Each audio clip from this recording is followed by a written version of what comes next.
Hey everyone, welcome back to another deep dive into history's most wonderfully catastrophic moments. Tonight we're diving into something that sounds like it was invented by a comedy writer who'd given up on subtlety, the Great Molasses Flood of 1919. Yes, you heard that right.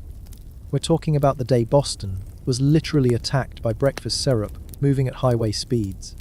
The industrial disaster that proved even the most innocent pantry ingredients can become weapons of mass destruction when handled by people who think safety regulations are just suggestions for people without vision. So before we get knee deep in this sticky mess, go ahead and hit that like button if you enjoy watching me explain how human incompetence can weaponize literally anything, including dessert toppings. And don't forget to subscribe, but only if you genuinely want to hear more stories about civilization's most creatively stupid moments. Drop a comment letting me know where you're watching from and what you think is the most ridiculous way someone could theoretically die. I promise the Molasses Flood will give your imagination some serious competition. Now settle in. Maybe grab something sweet to snack on while we explore the irony together, turn down those lights, and let's journey back to 1919 Boston, where industrial negligence met thermodynamics and created the world's deadliest candy emergency. So, you think a tank full of syrup couldn't possibly be dangerous? Oh, sweet summer child, you clearly haven't met early 20th century corporate cost, cutting combined with Boston engineering standards. Buckle up, we're about to learn exactly how fast molasses can move when physics gets involved and why "it's just sugar water" became famous last words. Before you could even dream of drowning in candy making syrup, you had to understand what Boston was in 1919. A city that smelled like fish ambition and industrial progress, where men wore hats that cost more than most people's monthly rent and women wrapped themselves in enough fabric to upholster a small carriage. This was America flexing its muscles after the Great War, when everything was bigger, louder, and more dangerously stupid than it had any right to be. Enter the Purity Distilling Company, a name so ironic it practically glowed in the dark. These fine gentlemen had decided that the best place to store 2.5 million gallons of molasses was in a tank that looked like it was designed by someone who'd never seen liquid before and had only heard it described by a drunk person. Picture a cylindrical metal monstrosity, 50 feet tall and 90 feet in diameter, squatting on Commercial Street like a giant's abandoned coffee can. Now, molasses isn't just thick maple syrup's disappointing cousin.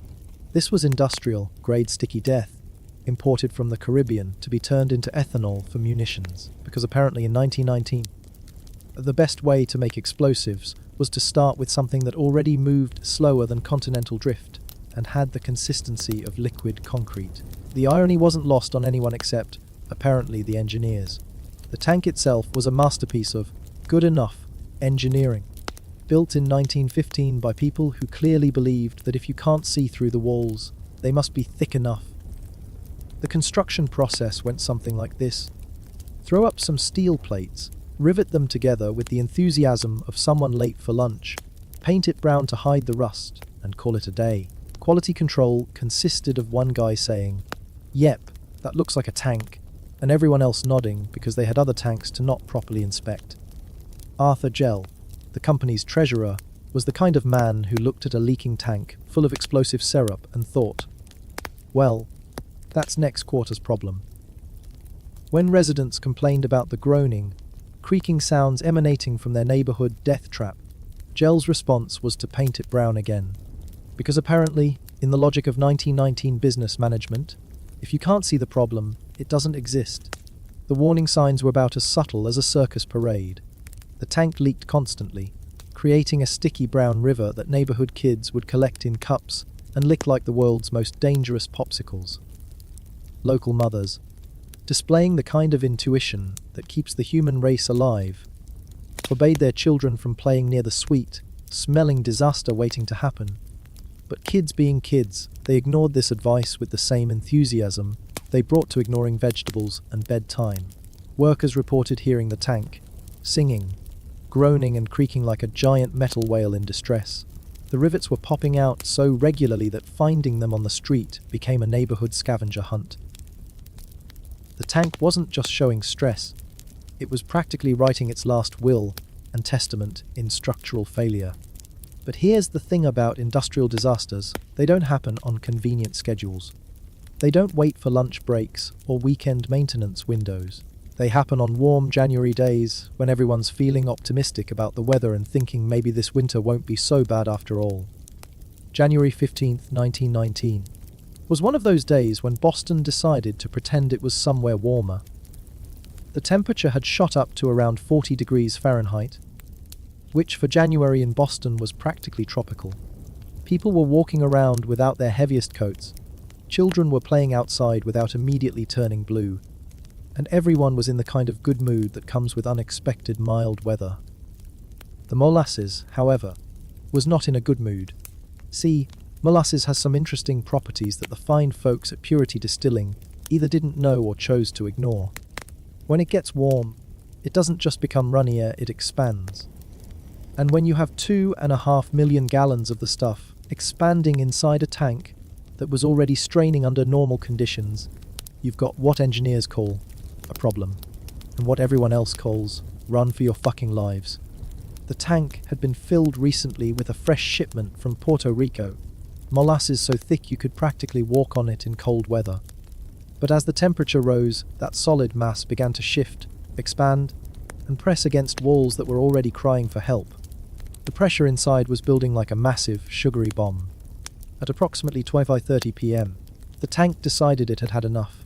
The failure wasn't gradual or polite. It was instantaneous and catastrophic, like a dam bursting, except instead of water, it was a tidal wave of sticky industrial syrup moving at 35 miles per hour.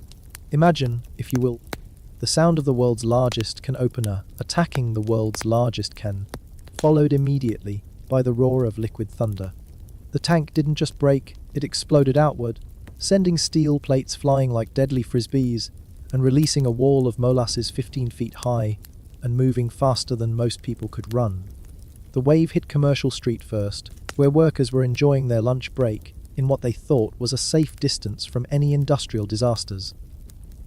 These men, who had survived the trenches of World War I, who had faced down German artillery and poison gas, were completely unprepared for death by desert ingredient. The molasses moved with the inexorable force of a landslide, except landslides don't stick to you and slowly suffocate you with sweetness. Buildings didn't stand a chance. The wave struck structures and either flattened them outright or lifted them off their foundations like a giant, sticky hand. The firehouse on Commercial Street was directly in the path, and the firefighters inside suddenly found themselves dealing with an emergency they had definitely not trained for. You can practice ladder rescues and hose deployment all you want, but nobody runs drills for what to do when attacked by industrial confectionery. The molasses didn't discriminate. Rich, poor, young, old, it engulfed them all with the same sticky indifference.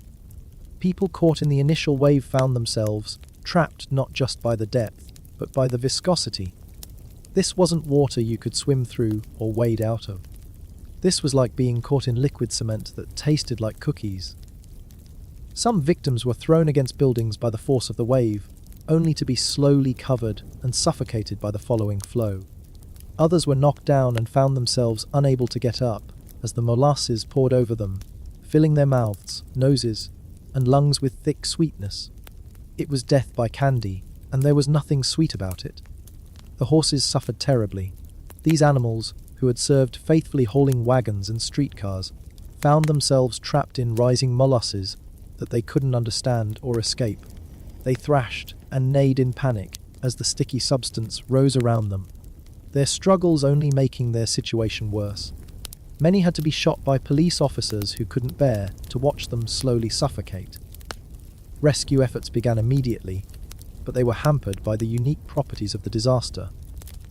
You couldn't just pump molasses like you could pump water. You couldn't push through it like you could push through mud. Rescuers found themselves becoming victims as they sank into the mess while trying to help others. It was like trying to perform CPR in a pool of glue. The Boston Fire Department, bless their souls, approached this unprecedented emergency with typical New England stubbornness. They attacked the molasses with whatever they had: saws, axes, poles, and eventually salt water from the harbor. Salt water, as it turned out, was one of the few things that could help dissolve the sticky mess, though it took massive quantities to make any real difference. Harbour water was pumped in by the thousands of gallons, turning the disaster site into a brown, sticky soup that looked like the world's largest batch of chocolate milk gone horribly wrong. The cleanup crew slogged through this mess in boots that got heavier with every step, as layers of molasses built up on their soles until they were essentially wearing platform shoes made of candy. The immediate death toll was devastating: 21 people killed and 150 injured. But the numbers don't capture the absurd horror of the scene. Picture, if you can, emergency responders trying to perform mouth-to-mouth resuscitation on victims whose airways were clogged with molasses. Imagine doctors trying to clean thick syrup from wounds while their patients slowly suffocated on sweetness. The injured were rushed to hospitals where nurses and doctors faced the unprecedented challenge of treating molasses-related trauma. How do you remove industrial syrup from someone's lungs? How do you clean wounds that are sealed shut with sticky sweetness? Medical professionals, trained to handle everything from gunshot wounds to industrial accidents, found themselves improvising treatments for conditions that had never existed before. Meanwhile, the molasses continued its relentless spread. It flowed into basements, where it trapped people who had run downstairs, thinking they were escaping to safety. It seeped into the harbour, where it mixed with seawater to create a brown foam that looked like the ocean was having digestive issues. Dead fish floated to the surface, apparently having decided that death was preferable to swimming in sugar water. The stuff got everywhere. It covered sidewalks, making them so slippery that people couldn't stand up. It coated buildings, giving downtown Boston the appearance of having been dipped in chocolate. It filled sewers, backing up the drainage system and creating a sanitation nightmare that would last for months. Cleanup crews quickly learned that molasses has its own malevolent personality. In cold weather, it would harden into a concrete-like substance that required chisels and hammers to remove. In warm weather, it would become liquid again, causing freshly cleaned surfaces to become sticky messes overnight. It was like fighting an enemy that could change its tactics based on the weather forecast. The salt water solution worked, but slowly, very slowly. Crews would spray an area with harbour water, wait for the molasses to dissolve into manageable goo, then scrape it away with shovels and brooms. The process had to be repeated multiple times for each section, and even then, a thin film of stickiness remained that would trap dust, leaves, and unwary pedestrians for months afterward. Workers involved in the cleanup developed their own folklore around the disaster. They claimed you could tell how close someone had been to the molasses wave by how much their shoes stuck to the sidewalk weeks later. Some swore that certain areas of the North End remained slightly sticky for years, a permanent reminder of the day sweetness turned deadly. The legal aftermath was as complex as the cleanup. The families of victims and survivors filed lawsuits against Purity Distilling Company, claiming negligence in the tank's construction and maintenance. The company, in a move that surprised absolutely no one, claimed the explosion was caused by anarchists who had bombed the tank, because apparently, in 1919, when in doubt, blame the anarchists. The anarchist theory held about as much water as the tank held molasses, which is to say, not at all. Investigators found no evidence of explosives or sabotage. What they did find was a tank that had been improperly designed, poorly constructed, and criminally maintained. The steel was too thin, the rivets were inadequate, and the foundation was insufficient for the load it was supposed to bear. Arthur Gell and his colleagues stuck to their anarchist story with the dedication of men who knew their only other option was admitting to criminal negligence. They painted a picture of shadowy foreign agents sneaking around Boston Harbor with enough explosives to level a city block, all to destroy a tank full of molasses. The sheer stupidity of this theory was matched only by the determination with which it was defended. The legal proceedings dragged on for years, with expert witnesses, structural engineers, and metallurgists all weighing in on what had gone wrong. The trial became a showcase of early 20th century engineering knowledge and ignorance, with lawyers asking questions like, is it true that metal expands when heated? And engineers providing answers that suggested this was news to some people. Meanwhile, life in Boston's North End slowly returned to normal, or as normal as life can be in a neighborhood that had been attacked by confectionery. Children developed games around the disaster, pretending to be molasses waves chasing their friends. Adults developed nervous habits around industrial tanks, giving them wide berths and listening carefully for groaning sounds. The smell lingered longest of all, for months after the disaster. The north end smelled like a bakery that had exploded. On hot summer days, the scent would become overwhelming, a sweet reminder of the day that dessert fought back. Some residents complained that they couldn't eat anything with molasses for years afterward without being reminded of the screams and chaos. Local businesses adapted with typical Boston stubbornness. Bakeries stopped advertising their molasses cookies. Candy shops moved their displays away from windows, and everyone in the construction industry suddenly became very interested in proper tank design and maintenance, because nobody wanted to be responsible for the next great food-related disaster. The investigation revealed a perfect storm of incompetence, corner cutting, and willful ignorance. The tank had been designed by someone who apparently thought that bigger meant stronger, built by workers who were more concerned with speed than safety, and maintained by managers who believed that problems would solve themselves if ignored long enough. Temperature fluctuations had caused the tank to expand and contract repeatedly, weakening the already inadequate structure. The recent warm spell had been the final straw, causing the molasses to expand beyond the tank's ability to contain it. The failure was as predictable as it was preventable, which made it all the more tragic. But perhaps the most absurd aspect of the entire disaster was how seriously everyone involved tried to treat it afterward. Lawyers in expensive suits argued gravely about the proper viscosity of molasses at various temperatures. Engineers presented detailed reports on the structural integrity of cylindrical containers. Judges listened soberly to testimony about the explosive properties of sugar-based syrups. The cleanup itself became a kind of civic pride project. Boston, a city that prided itself on weathering everything from British occupation to harsh winters, was not about to be defeated by a food product. Work crews attacked the molasses with the same determination their ancestors had brought to building the city on a swamp. Innovative solutions emerged from necessity. Someone discovered that soap helped dissolve the sticky mess, leading to the surreal sight of grown men washing downtown streets with laundry detergent. Others found that sand provided traction on molasses, slicked surfaces, turning sidewalks into makeshift sandboxes. The harbour cleanup was its own special nightmare. The molasses had mixed with seawater to create a brown foam that looked like the ocean was suffering from indigestion.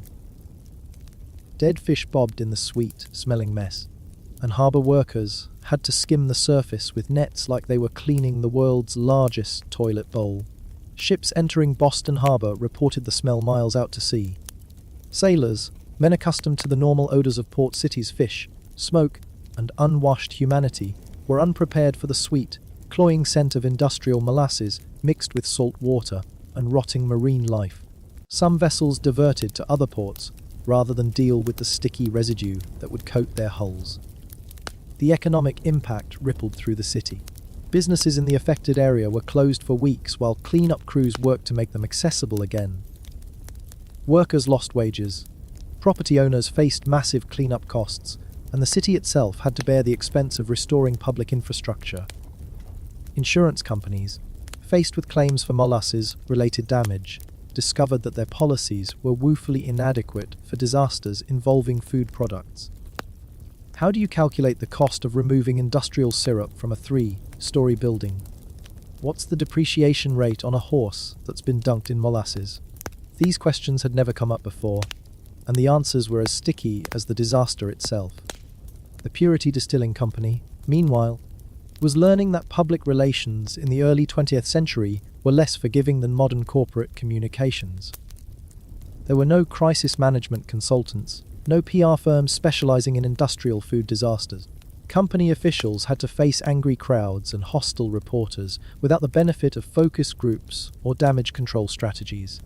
Their continued insistence that anarchists were responsible became increasingly ridiculous as evidence mounted of the tank's structural failures.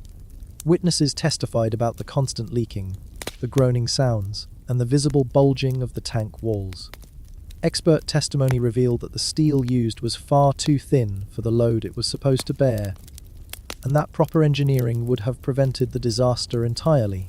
The anarchist theory finally collapsed under its own absurdity when investigators pointed out that any bomber competent enough to level a 50-foot tank would probably choose a more strategic target than a molasses storage facility.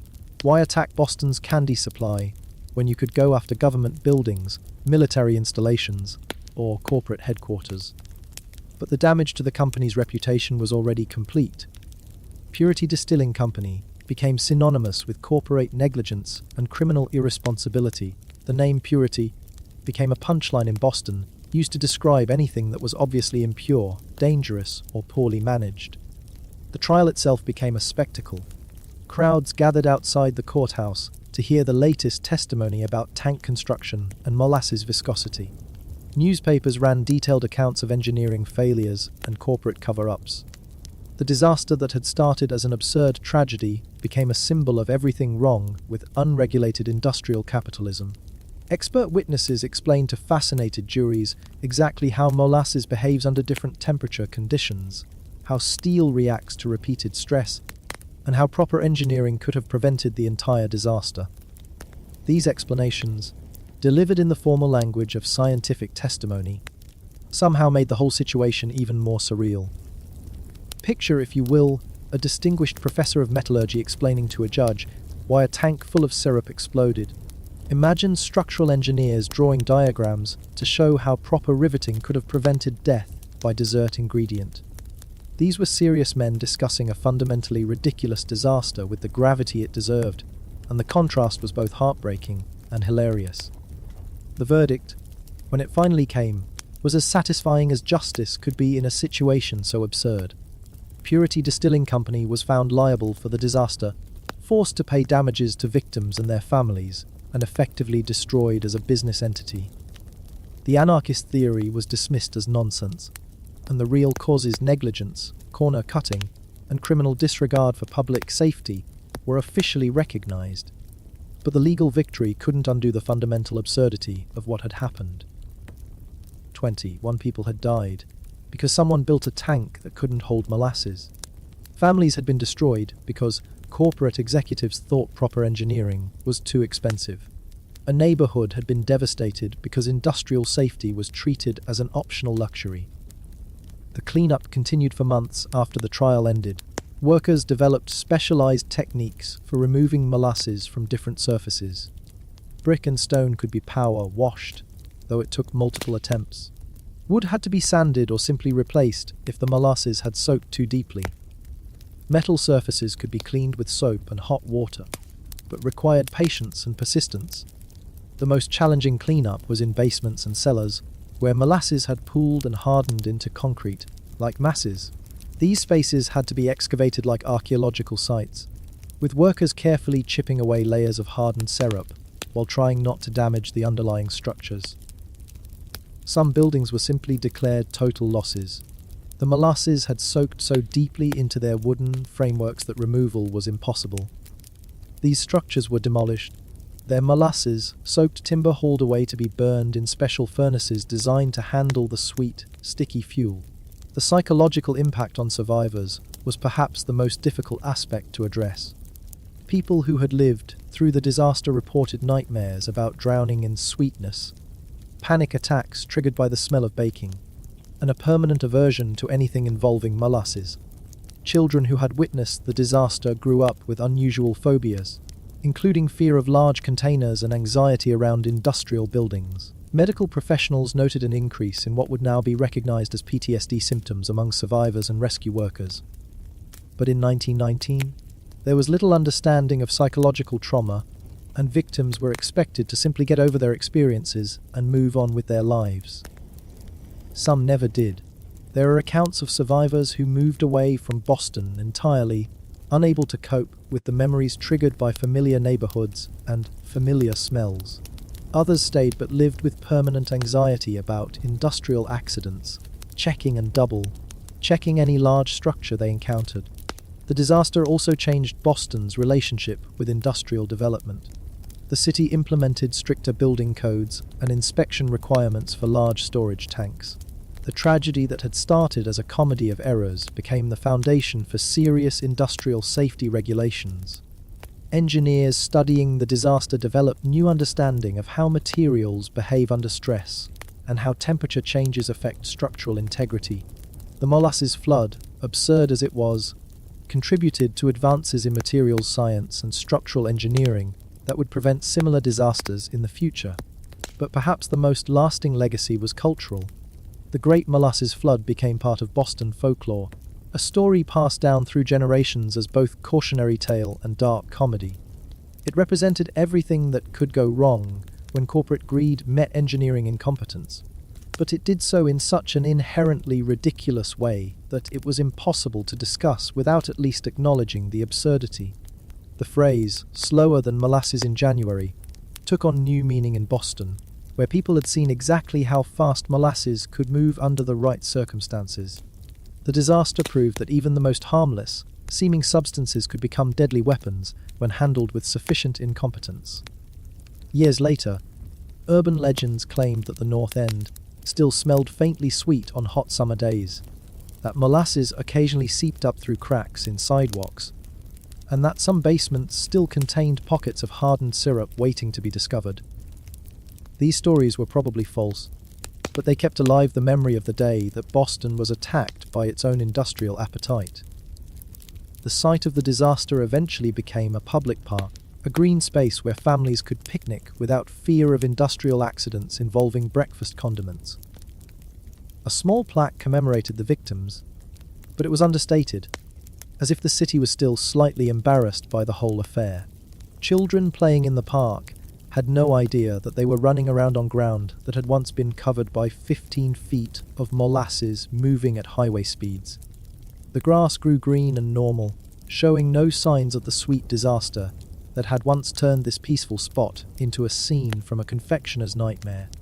But the story lived on in Boston's collective memory, retold at dinner tables and in school classrooms as an example of what happens when industrial progress meets human stupidity. It was a uniquely American disaster, ambitious, preventable, and absurd in equal measure.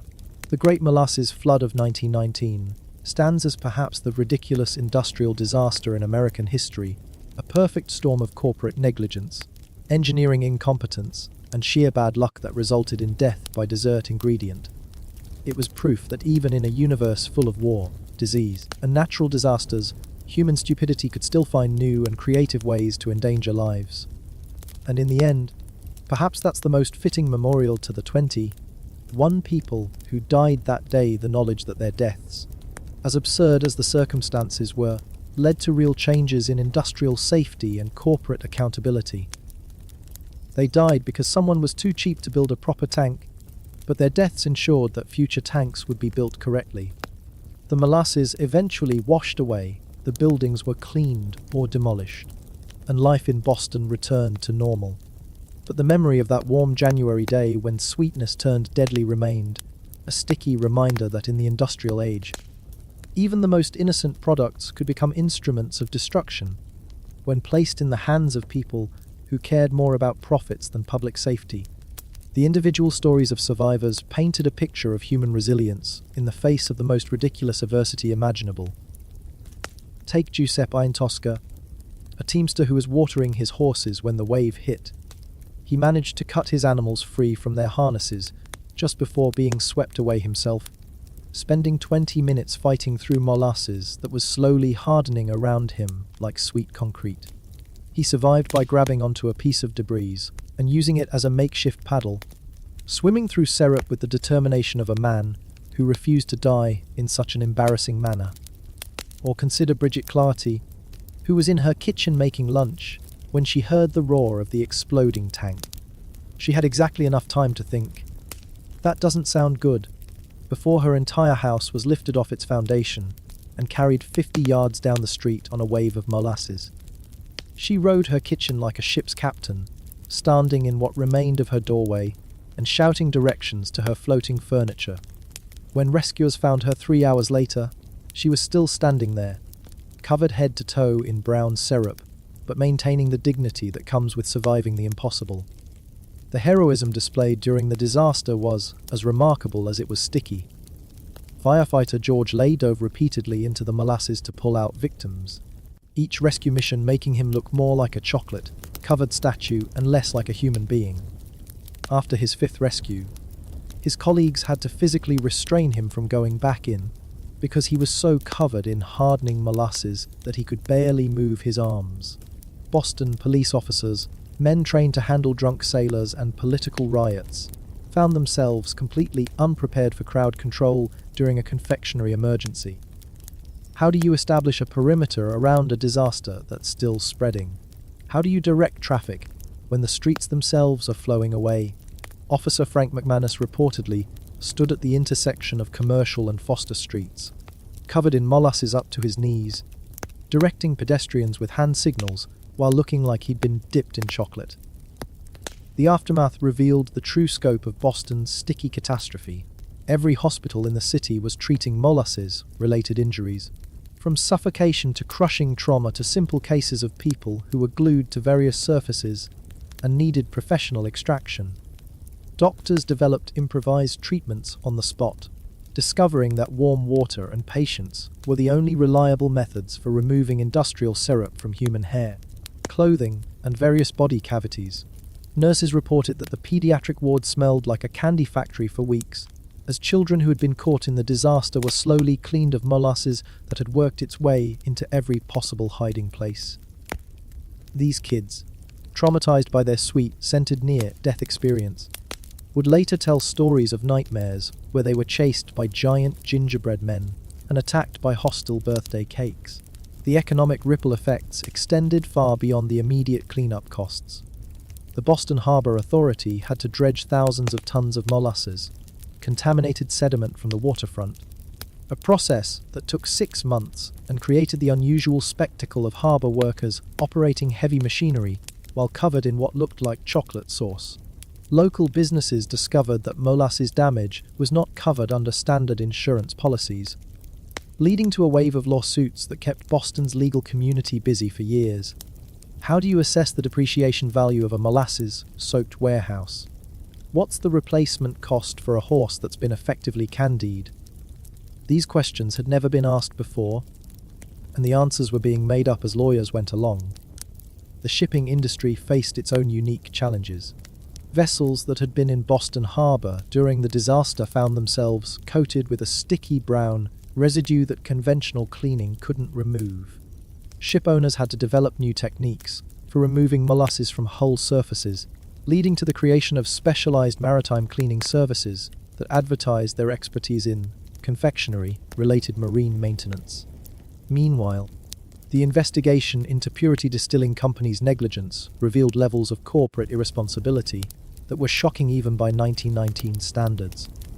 Internal documents showed that company officials had known about the tank's structural problems for years, but had chosen to ignore them because repairs would have cost money. Arthur Gell's correspondence included phrases like, "The tank will probably hold together until we can sell the company," and, "If it collapses, we'll blame labor agitators." The company's safety procedures, such as they were, consisted mainly of hoping nothing would go wrong and having a scapegoat ready if something did. When workers reported hearing ominous creaking sounds from the tank, management's response was to suggest that the workers were hearing things and should perhaps consider finding employment elsewhere if they were going to be hysterical about normal industrial noises. The tank's original construction had been overseen by Arthur Gell himself, a man whose engineering credentials consisted primarily of owning a measuring tape and having strong opinions about how much steel was probably enough. He had personally approved the use of thinner steel plates to save money, reasoning that molasses was just syrup and couldn't possibly require the same containment standards as more dangerous liquids like water or milk. The riveting had been done by the lowest bidder, a team of workers who had previously specialized in building chicken coops and small storage sheds. They approached the molasses tank with the same techniques they used for backyard construction projects, apparently unaware that scaling up from henhouses to industrial storage required different skills entirely. Quality control inspections had been performed by Gell's brother-in-law, whose qualifications for structural engineering consisted mainly of once having helped build a barn that didn't fall down immediately. His inspection reports were masterpieces of optimistic ignorance, featuring observations like "tank looks pretty sturdy" and "rivets seem adequately riveted." The company's maintenance program was equally thorough, consisting of painting over rust spots and hoping they would go away on their own. When rivets began popping out of the tank walls, maintenance crews would simply hammer in new ones without investigating why the original rivets had failed. This approach to structural integrity was like treating a heart attack with aspirin, technically doing something, but missing the underlying problem entirely. As the Molasses disaster became a national news story, Purity Distilling Company found itself the target of satirical newspaper articles and editorial cartoons. Political cartoonists had a field day with the concept of corporate executives literally drowning their neighbors in sweetness, while claiming it was someone else's fault.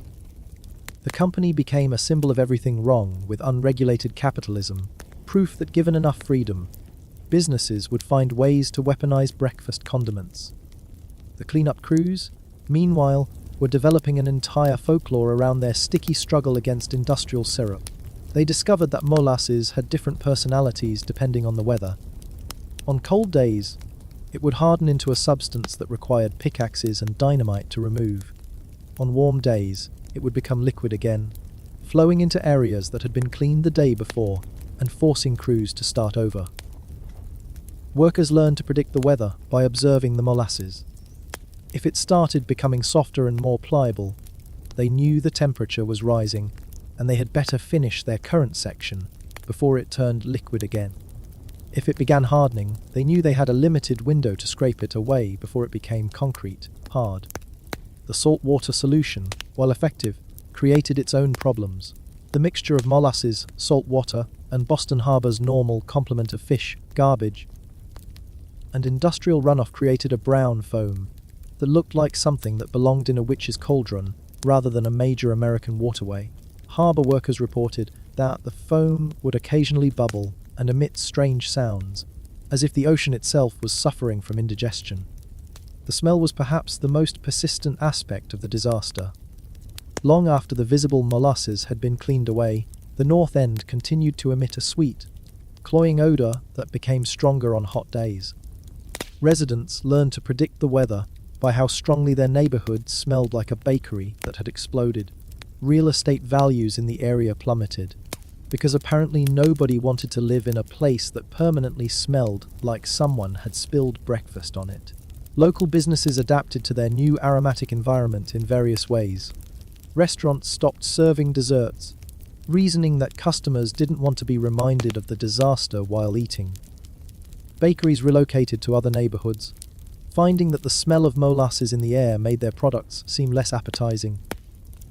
Even candy stores found their sales declining, as children associated sweet smells with danger and death rather than treats and happiness. The psychological impact extended beyond the immediate survivors to include anyone who had witnessed the disaster or participated in the cleanup.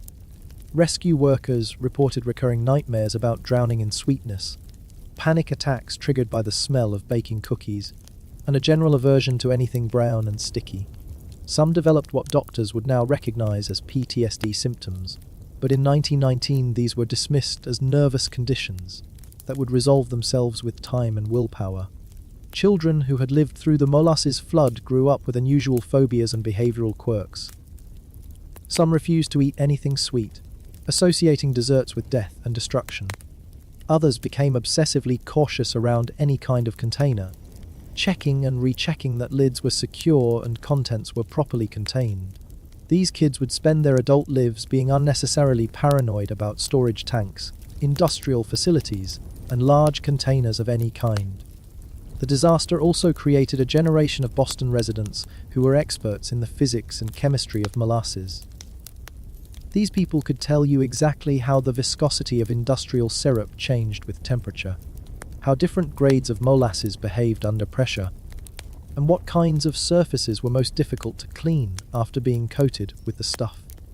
It was specialized knowledge that nobody wanted to have, but everybody in the North End possessed. Educational institutions began including the Molasses flood in their curricula as an example of industrial negligence and its consequences. Engineering students studied the tank's design flaws as a lesson in what not to do when building large-scale storage facilities. Business schools used Purity Distilling Company as a case study in corporate irresponsibility and its legal consequences. The legal proceedings themselves became a form of public entertainment. People would pack the courtroom to hear testimony about riveting techniques and molasses viscosity, finding these technical discussions both educational and darkly amusing.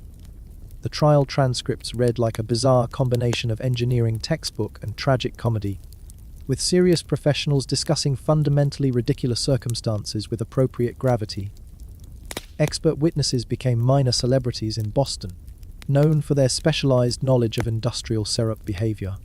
Professor Heinrich Müller, a metallurgist from MIT, became famous for his detailed explanations of how steel reacts to repeated stress from expanding molasses.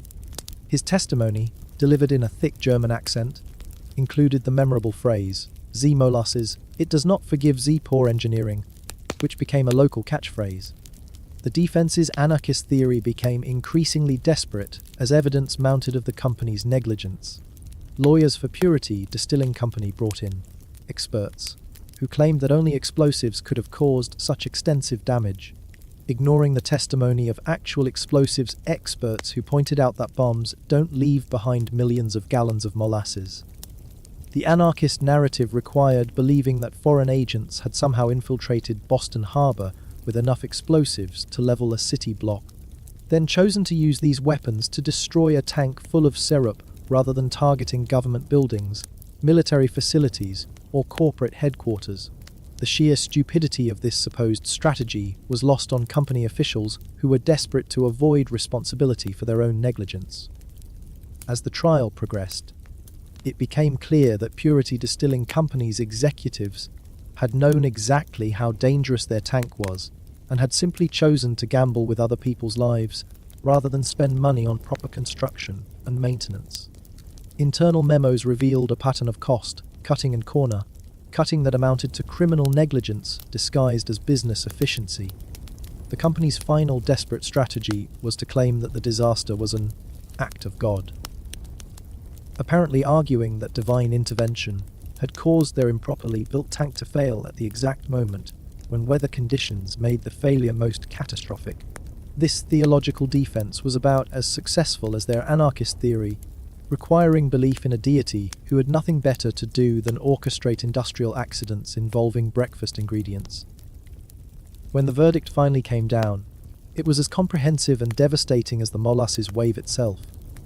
Purity Distilling Company was found liable for all damages, fined heavily, and effectively destroyed as a business entity. The company's executives were publicly identified as criminally negligent, their reputations permanently ruined by their association with death by dessert topping. The financial settlement, while substantial for 1919, could never really compensate victims for the absurdity of their suffering. How do you put a price on surviving an attack by industrial confectionery? What's the monetary value of a childhood spent afraid of sweet smells? These questions had no good answers, but the legal system did its best to provide justice within the limitations of law and language. The aftermath of the legal proceedings saw major changes in Boston's industrial regulations. The city implemented strict new standards for large-scale storage facilities, requiring proper engineering oversight, regular inspections, and adequate insurance coverage. The Molasses disaster became the foundation for industrial safety laws that would prevent similar tragedies involving other food products. But perhaps the most important change was cultural. Boston developed a collective skepticism about corporate claims of safety and responsibility. The city that had been attacked by its own industrial infrastructure became more demanding of proof that such infrastructure was actually safe. Citizens began asking harder questions about the industrial facilities in their neighborhoods, refusing to accept corporate assurances that everything was fine. The North End itself slowly recovered, though it was never quite the same. New buildings were constructed to replace those destroyed by molasses, but they were built with unusual attention to structural integrity and emergency exits. residents remained permanently wary of large industrial containers, and local building codes reflected this community-wide case of industrial PTSD. Years later, urban planners studying the Molasses disaster would identify it as a turning point in American attitudes toward industrial safety. The tragedy demonstrated that even the most harmless seeming industrial processes could become deadly when managed with sufficient incompetence, leading to broader support for government regulation of private industry. The disaster also contributed to advances in materials science and structural engineering.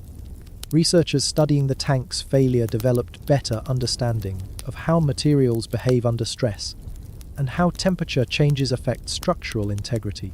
The Molasses flood, absurd as it was, became the foundation for engineering principles that would prevent similar disasters involving more conventional hazardous materials. Emergency response procedures were also revolutionized by the unique challenges of the Molasses disaster. Fire departments across the country developed new protocols for dealing with industrial accidents involving non-conventional hazardous materials.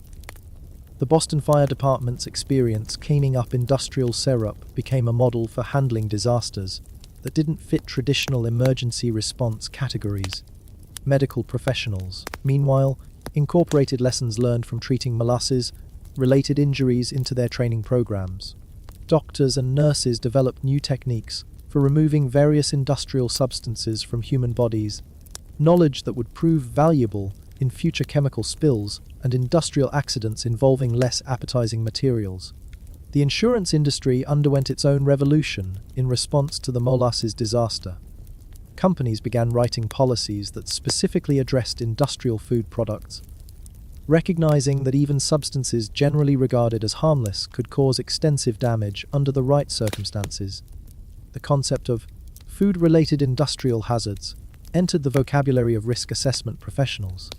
But beyond all these practical changes, the Great Molasses Flood remained embedded in Boston's cultural DNA as a reminder that human stupidity could find new and creative ways to endanger lives. It was proof that in a universe full of war, disease, and natural disasters, corporate negligence could still manage to create uniquely ridiculous forms of death and destruction. The story was passed down through generations of Boston families, evolving from tragedy to cautionary tale to dark comedy as time softened the immediate horror while preserving the essential absurdity.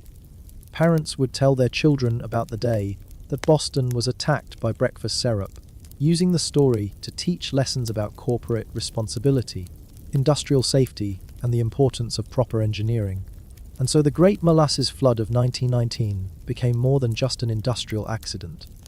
It became a symbol of everything that could go wrong when profit was valued over safety, when corner cutting was disguised as efficiency, and when corporate executives cared more about their bottom line than the lives of their neighbors.